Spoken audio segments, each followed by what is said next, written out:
অল্প ভিডিওটা আপনার সাথে তুলে ধরলাম, দেখাচ্ছি আমাদের। ভালো লাগলে লাইক করবেন, শেয়ার করবেন, সাবস্ক্রাইব করবেন। সাবস্ক্রাইব করুন যাতে আপনার চ্যানেলটাকে যেতে পারে সেন্টার।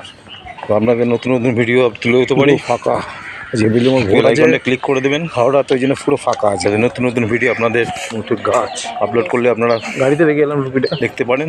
থ্যাংক ইউ, ধন্যবাদ। আম হয়ে আছে গাছে, পেলের মোটে গাছে আম হয়ে আছে, প্রচুর আম হয়েছে।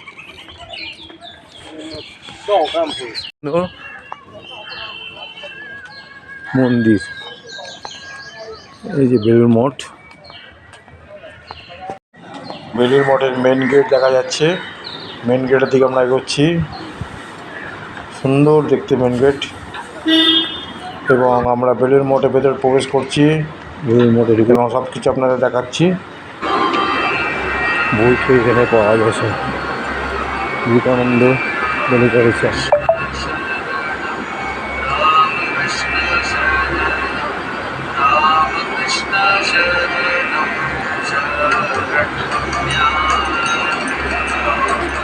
এখানে বসার জায়গা আছে।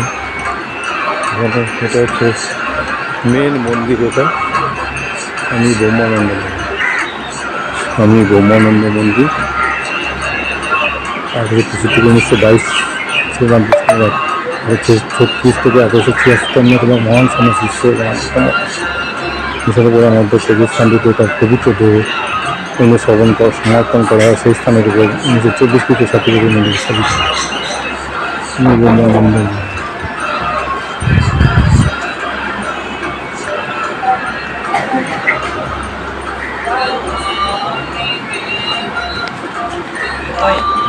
সারদা দেবী মন্দির 1836 থেকে 1886 শিলা সঙ্গিনী শ্রী সারদা দেবী 1853 থেকে 1920 এই মন্দিরটি 1921 খ্রিস্টাব্দে 21শে ডিসেম্বর শুরুত হয়। এই স্থানটি তার পূর্তদেহ অগ্নিতে সমাপন করা হয়। সেই স্থানটির উপরে মন্দির এবং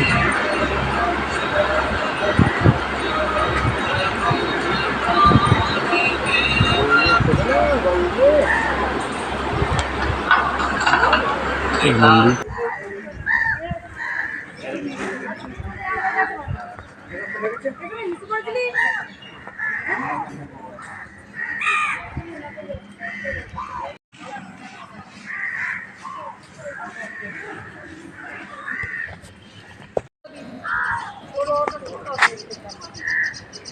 এই সেই দেবদারু গাছ। 1998 খ্রিস্টাব্দে মার্চ মাসে স্বামী বিবেকানন্দ যখন মঠের জমি কিনেন, তার আগে থেকে এই দেবদারু গাছটি তিনটি ছিল। শ্রীমা সারদা দেবী, শ্রী স্বামী বিবেকানন্দ, তার গুরু ভাই পুণ্যস্মৃতি প্রাচীন এই গাছগুলি আজও বহন করে চলেছে।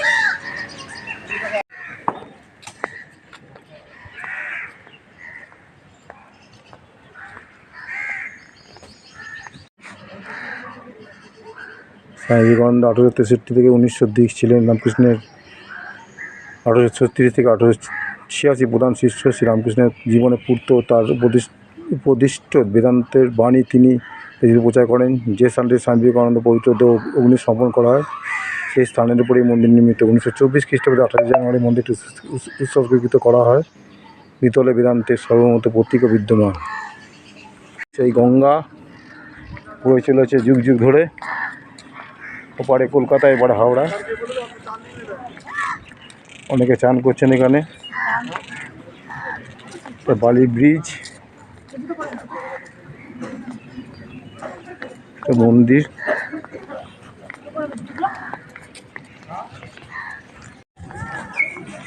তুলেছি মনে তুললে তো দূরে কৃষ্ণচূড়া গাছ দেখা যাচ্ছে এবং আমরা যাচ্ছি এখন ভোগ প্রসাদ কেন্দ্রের দিকে। এটা হচ্ছে গাছ জানওয়াল, এটাকে আপনারা জানলে জানাবেন, কমেন্ট করবেন। এই যে দূরে মেন মন্দির দেখা যাচ্ছে, এই ভোগ প্রসাদ কেন্দ্র।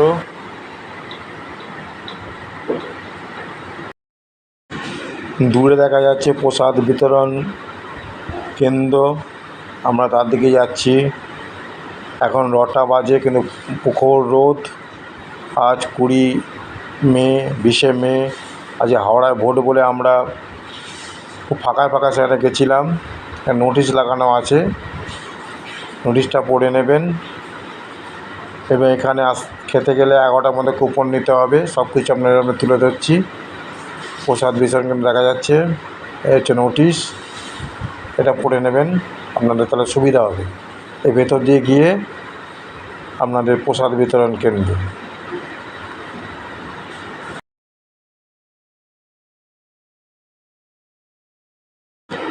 এই বাড়িতে স্বামীজি থাকতেন এবং দেখতে পাচ্ছেন বাড়িটা দোতলা বাড়ি। সিঁড়িতে উঠে গিয়ে স্বামীজির ব্যবহৃত জিনিসপত্র রয়েছে। এখানে নোটিশ বোর্ড লাগানো আছে এবং এই বাড়িতেই স্বামীজি থাকতেন।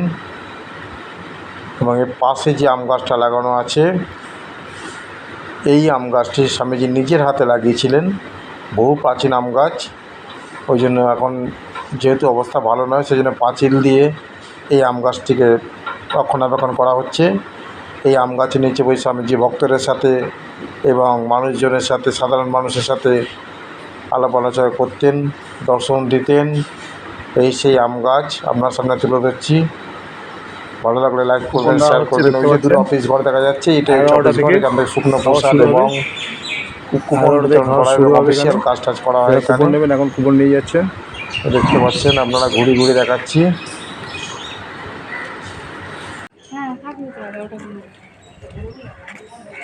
সূর্যমুখী ফুল,